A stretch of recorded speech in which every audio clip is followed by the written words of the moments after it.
So hello বন্ধুরা, কেমন আছেন সবাই? আশা করি সকলে অনেক ভালো আছেন। বন্ধুরা, আজকের ভিডিওতে আমরা শিখবো কিছু এই ধরনের viral trending status video editing, যেগুলো খুবই ভাইরাল হচ্ছে টিকটক, লাইক এবং সোশ্যাল মিডিয়াতে। তো এই ধরনের স্ট্যাটাস ভিডিওগুলো এডিটিং করা খুবই ইজি। যদি আপনারা ভিডিওটি সম্পূর্ণ দেখেন তাহলে বুঝতে পারবেন। তো গাইস, এই ধরনের স্ট্যাটাস ভিডিওগুলো ক্রিয়েট করার জন্য সর্বপ্রথম আমাদের ফোনে একটি অ্যাপ্লিকেশনের প্রয়োজন হবে। অ্যাপ্লিকেশনের নাম হচ্ছে Alight মোশন। তো আপনারা যদি আমাদের আগের ভিডিওগুলো দেখে দেন তো অবশ্যই আশা করি অলরেডি আপনাদের কাছে Alight মোশন অ্যাপ্লিকেশনটি আছে। যদি না থাকে তাহলে প্লে স্টোর থেকে ইনস্টল করে নেবেন। তো সরাসরি আমরা এখন অ্যাপ্লিকেশনটি ওপেন করে নিচ্ছি। অ্যাপ্লিকেশনটি ওপেন করার পর ঠিক এরকম একটি ইন্টারফেস চলে আসবে। এখান থেকে প্লাস আইকনে ক্লিক করে দিতে হবে। এরপর আপনার টিকটকের সাইজটি সিলেক্ট করে নিতে পারেন অথবা যে কোনো সাইজ সিলেক্ট করে নিতে পারেন। তো আমি এখান থেকে এই সাইজটি সিলেক্ট করে নিলাম। এরপর ক্রিয়েট প্রজেক্ট অপশনে ক্লিক করে দিতে হবে। দেন এখান থেকে প্লাস আইকনে সর্বপ্রথম ক্লিক করে দিতে হবে। এরপর ইমেজ অ্যান্ড ভিডিও অপশনে ক্লিক করে ভিউ অলে ক্লিক করে সর্বপ্রথম আমরা এখানে একটি ফটো অ্যাড করে নেব, যে ফটোর সঙ্গে আমরা স্ট্যাটাস ক্রিয়েট করতে চাচ্ছি। তো আমি এখান থেকে এই ফটোটি অ্যাড করে নিলাম। এরপর এখান থেকে আবারও প্লাস আইকনে ক্লিক করে দেবো, তাহলে আমাদের ফটোটি অ্যাড হয়ে যাবে। দেন এভাবে ডাবল ফিঙ্গার ব্যবহার করে আমরা ফটোটিকে একটু জুম করে নেব এতটুকু। এরপর আমরা ফটো লেয়ারের ডিউরেশনটি আমরা বাড়িয়ে দেবো। এর জন্য এইখানে লং প্রেস করে এভাবে আমরা যত সেকেন্ড পর্যন্ত স্ট্যাটাস ক্রিয়েট করতে চাই তত সেকেন্ড পর্যন্ত এভাবে লং প্রেস করে বড় করে দেবো। তো আমি 15 সেকেন্ড পর্যন্ত করে নিলাম। এরপর লেয়ারের শুরুতে চলে আসবো। এরপর আবার আমরা প্লাস আইকনে ক্লিক করব। দেন এখান থেকে এই শেপটি অ্যাড করে নেব। এই শেপটি অ্যাড করে নেওয়ার পর এভাবে ফুল স্ক্রিনে এভাবে সেট করে দেবো। এরপর আমরা চলে আসবো কালার অ্যান্ড ফিল অপশনে। এখানে আসার পর আমরা এই আইকনে ট্যাপ করব। দেন এরকম দুইটি স্কেল চলে আসবে। তো আমরা এইভাবে অ্যাডজাস্ট করে নিচ্ছি। আমরা ব্ল্যাক কালারটি রাখবো নিচে এবং হোয়াইটটি রাখবো উপরে, ঠিক এভাবে। দেন এরপর এই কোণে দুইবার ট্যাপ করব, তাহলে 15 সেকেন্ডে চলে আসবে। এরপর এই লেয়ারে ক্লিক করে এই অপশানে ক্লিক করে দেবো, তাহলে আমাদের এই যে শ্যাডো লেয়ারটি এটা কিন্তু শেষ পর্যন্ত চলে আসবে। এরপর আমরা লেয়ার শুরুতে চলে আসবো। এরপর শেপের আইকনে ক্লিক করে ব্লেন্ডিং অ্যান্ড অপাসিটিতে ক্লিক করে দিতে হবে।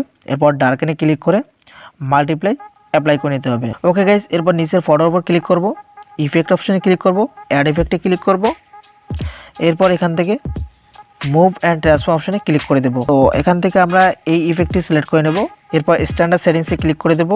দেন এখান থেকে অ্যাঙ্গেল যেটা থাকবে এটা আমরা এভাবে মাইনাস করে দেব, -7.5 করে দেব। এরপর ফ্রিকোয়েন্সিতে চলে আসবো, এটাকে আমরা একটু হালকা কমায় দেবো। দেন এরপর ম্যাগনিটিউডে চলে আসবো। এরপর এটা 25 থাকবে, এটাকে আমরা 50 করে দেব। এরপর নিচ থেকে এটাকে আমরা ট্রায়াঙ্গেল করে দেব। তো এখন যদি আমরা ভিডিওটিকে প্লে করি তো দেখতে পারবেন এরকম ফটোটি নড়াচড়া করবে। তো এটা একদম বেশি হয়ে গেছে, তবে এত নড়াচড়া আমরা চাই না, একটু কমাই দেবো। এর জন্য ফ্রিকোয়েন্সিতে চলে আসবো।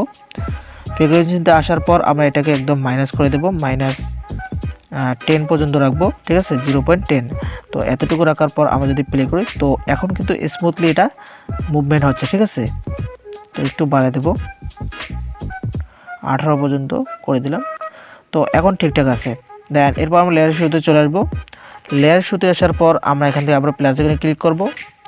এরপর ইমেজ এন্ড ভিডিওতে ক্লিক করে ভিউ অলে ক্লিক করে দেব। এরপর আমরা এই ভিডিওটি অ্যাড করে নেব।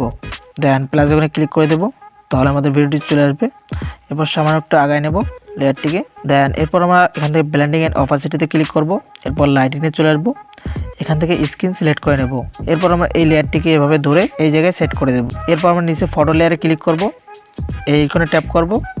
15 সেকেন্ডে আসার পর আমরা চাইলে এখান থেকে উপরের লেয়ারটিকে কেটে দিতে পারি অথবা নিচের দুইটি লেয়ারকে আমরা বাড়িয়ে 22 সেকেন্ড পর্যন্ত করে দিতে পারি। তো এখন যদি আমরা প্লে করি ফাইনালি, তো গাইস এরকম একটা লুক চলে আসবে, ঠিক আছে।